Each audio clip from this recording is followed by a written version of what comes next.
Hello, everyone. My name is Stanley St. Rose, and today we're going to be talking about The Sculptor's Funeral, written by Willa Cather. Now, before I go into summary analysis of this work, please remember to leave a like, subscribe, and/or comment so that the channel can continue to grow. All right, so The Sculptor's Funeral, very interesting work here by Willa Cather. Basically, you have this man by the name of Harvey Merrick, and basically he dies. He was a sculptor. He was an artist. He lived in this town in Kansas by the name of Sand City, and he left the town to go east to go to college, become something great, and come back and help out the town, help out, be someone of value, someone who has money, who can lift up his family.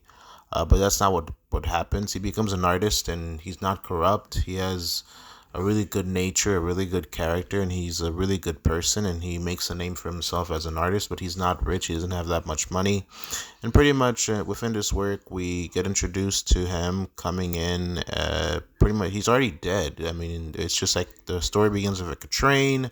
The body's on the train because he's already dead. They just send the body home, and pretty much the people are there to collect the body. And the story pretty much follows his parents, his mom, who wasn't really that much of a good mom. The mom was very cruel to Harvey when he was growing up.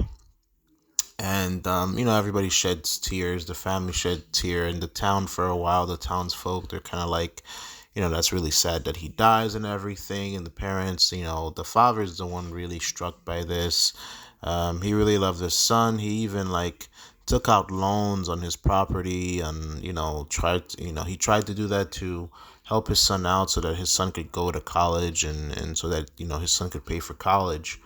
And basically the son dies, and the father is really struck by this, and the mother wasn't that good of a mother, so she cries, but she wasn't that great of a mother. And the townsfolk, everybody goes to the funeral and everybody's mourning, but the people don't really care about the kid because they think the kid, pretty much did wrong. He didn't make that much money. He didn't become somebody great in their view, because this town, they really value money over everything else. They didn't really care about the art or the sculptures or the kid becoming an artist. They just cared about the money and the success, and how he didn't do good towards his parents because he didn't make a lot of money. He didn't become a financial successful person to the point where he was rich or anything.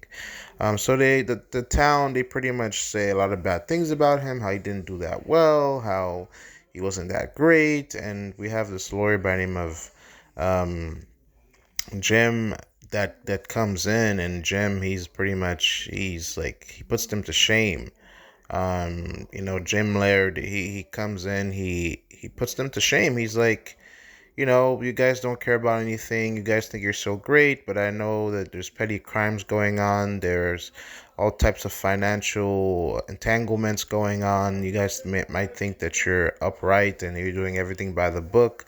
But I know you're not. And Laird, he's like, yeah, I know you're not. And this kid was a good kid. He wasn't morally corrupt. He wasn't doing anything bad. All you guys think about is money and making profits and making money. And he speaks up for Harvey. He said, like, this is a good friend of mine.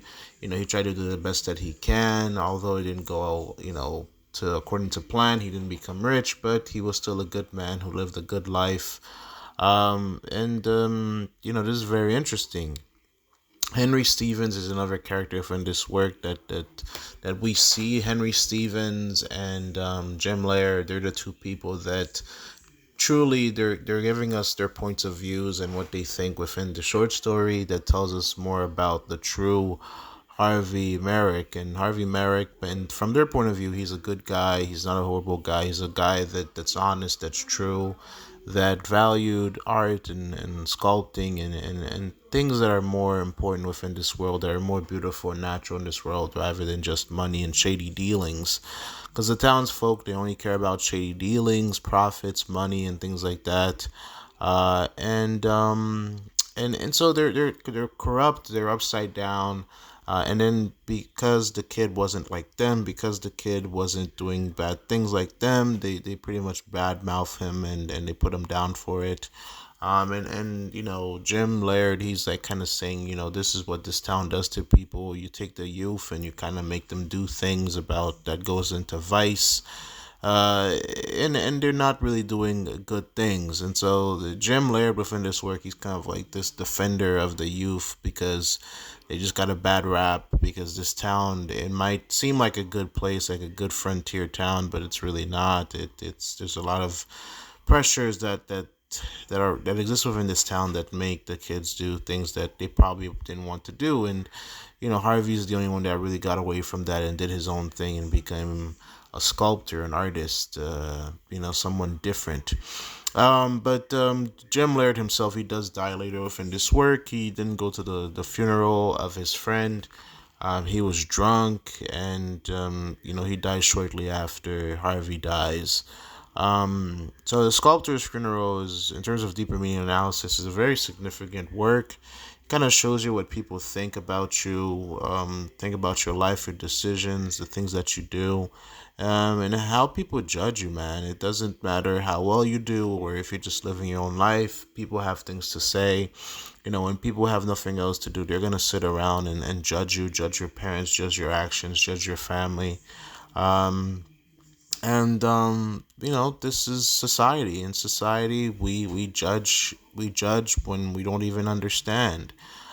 We value the wrong things. These people, the only thing that they care about is greed, money, power, influence. They didn't really care about the arts. And this kid being an upright individual, he just cared about, oh, he didn't make that much money. Oh, look at all the bad things he's doing to his family. His father had to take out loans on his farms to get him an education. And look, all of that. Look at what all of that brought. It brought nothing. It just brought his death and things like that. So it's a very interesting short story. It's a very gloomy short story. And it shows you, even when you're dead, I mean, you're still getting walloped by your community. Even when you're dead, people won't forgive you. They're just still, pretty much throwing insults, stoning the corpse with insults about how he didn't do right by his parents or right by his community or right by his town, which is just very dark and despicable. But that's pretty much what happens within this work. Please remember to leave a like, subscribe, and or comment, and I'll see you guys in the next video.